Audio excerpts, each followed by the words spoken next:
আসসালামু আলাইকুম, Sabina cooking house and blog থেকে স্বাগতম। আশা করি আল্লাহর রহমতে সকলে ভালো আছেন। আজকে আমি পাঙ্গাস মাছ পুঁই শাক দিয়ে ভুনা করব। চলুন সবাই দেখে নেই কীভাবে এই মজাদার রেসিপিটি তৈরি করি।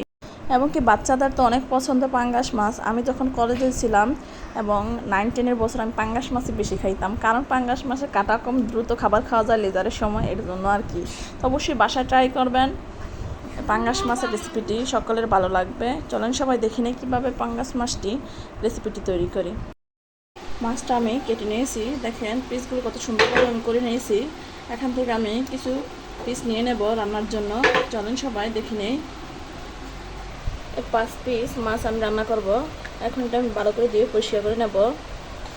আজকে আমি পাঙ্গাস মাছ ভুনা করব, কিন্তু একটু সহজ এবং মজাদার একটি রেসিপি হচ্ছে পুঁই শাকের ডোকা দিয়ে আমি পাঙ্গাস মাছটা ভুনা করব। চলুন সবাই দেখে নেই কীভাবে পাঙ্গাস মাছটা ভুনা করা যায়। এবং আমি মাছটাকে প্রথমত কেটে নেব। এবার আমি হলুদ গুঁড়া দিয়ে দিলাম, মাছগুলি ভেজে নেব। দিয়ে দিচ্ছি লবণ, একটু ভালো করে মাখিয়ে নেব।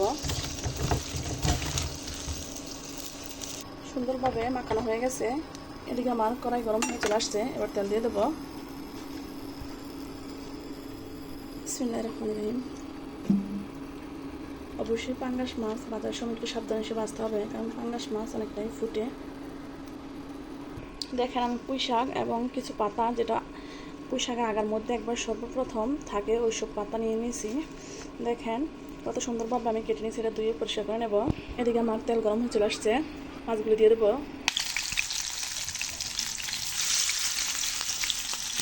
অবশ্যই পাঙ্গাস মাছ দিয়ে আমি ঢাকনাটা ঢেকে দিলাম। সেফটির জন্য আমি ঢাকনা দিয়ে দিয়েছি। তারপরে কীভাবে ফুটে দেখেন, আমি একটু ঢাকনাটা আলতো করে দিয়েছি যাতে গরম ভাবটা চলে যায়। মাছগুলো এক পিঠ হয়ে গেছে, এবার উঠিয়ে দেবো। এক এক করে সবগুলো মাছ এভাবে উঠিয়ে দেবো।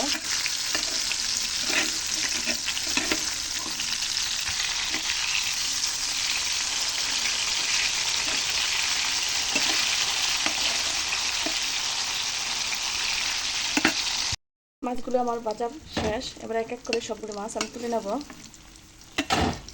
অবশ্যই মাছ ভাজার সময় একটু তেলের পরিমাণ বেশি দেবেন, চেষ্টা করবেন মাছের তেলের মধ্যেই তরকারিটা রান্না করা, তাহলে একটু মজাদার বেশি হবে। এটা আমি প্রায় সময় করে থাকি। আমি মাছের মধ্যে একটু তেল বেশি দিই, ওই তেলের মধ্যেই তরকারিটা রান্না করে নিই।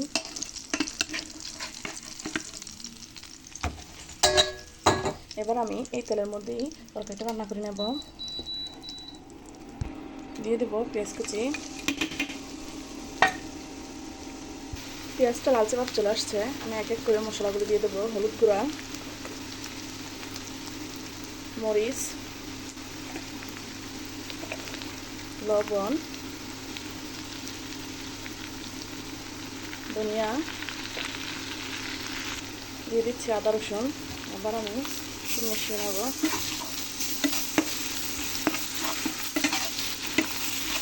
একটু মশলাটাকে আরও সুন্দর একটা গ্রাম আসার জন্য এবং মজাদার হওয়ার জন্য আমি একটু পানি এড করে নেব।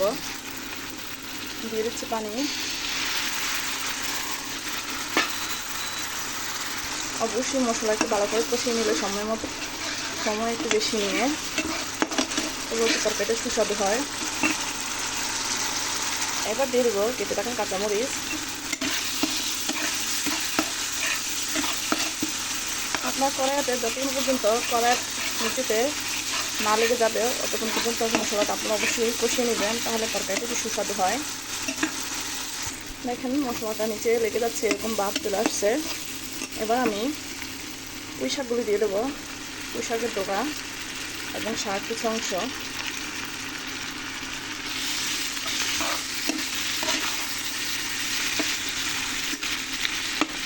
এবার আমি আরও 10 মিনিট জাল করে নেব। এবার আমি ঢাকনা দিয়ে দেবো এবং 10 মিনিট জাল করে নেবো। এখনো কিন্তু তরকারি কোনো ঝোল বা পানি অ্যাড করা হয় নাই। পুঁই শাকের সুন্দর একটা গ্রাম বাড়ছে।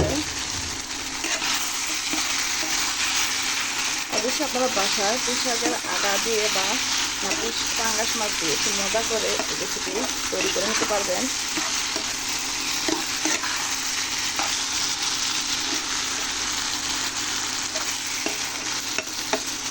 এবার আমি জল দিয়ে দেবো। আমি জলদি দিয়েছি, এবার ঢেকে দেবো। এভাবে আমি 10 মিনিট জাল করে নেব।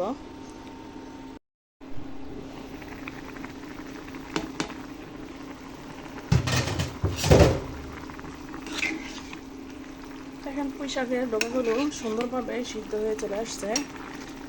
এবার আমি মাছগুলো দিয়ে দেবো।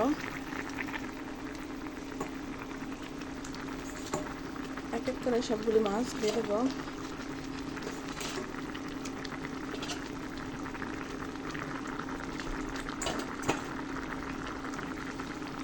এভাবে আমি আরও 5 মিনিট জাল করে নেব।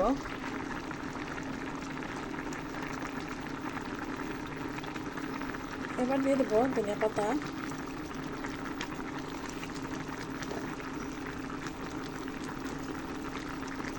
এবার দিয়ে দেবো জিরার গুঁড়া। আমার রান্না প্রায় শেষ।